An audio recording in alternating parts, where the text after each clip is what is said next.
యావండి ఈ మధ్యకాలంలో చాలామంది అన్నదమ్ములు కానివ్వండి, అలాగే అక్క చెల్లెళ్ళు, తల్లిదండ్రులు, పిల్లలు, ఫ్రెండ్స్ చాలామంది కొట్లాడుకుంటూ ఉంటున్నారనమాట. ఆస్తి తగాదాలు ఎక్కువగా ఉంటున్నాయన్నమాట.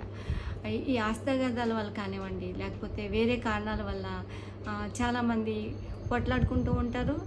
ఒకరినొకళ్ళు ఈ చిన్న చిన్న గొడవలకు కూడా కొంతమంది హత్య చేసుకోవడాలు, లేదంటే ఆత్మహత్యలు చేసుకోవడాలు జరుగుతున్నాయి. కానీ ఒక్కటి ఆలోచించట్లేదండి.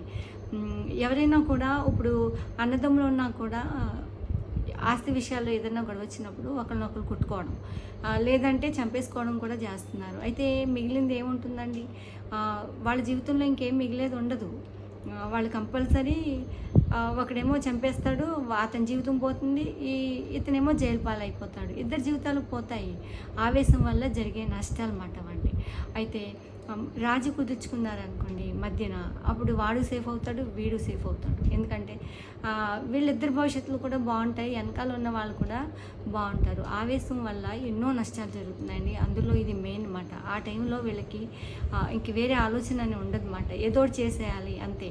అది తప్ప వీళ్ళకి ఏది కూడా తెలియదు. రాజీ వల్ల అండి భవిష్యత్తు బాగుంటుంది. వీళ్ళకి వాళ్ళకి కూడా తెలివైన వ్యక్తులు చేసే పని రాజీ అండి.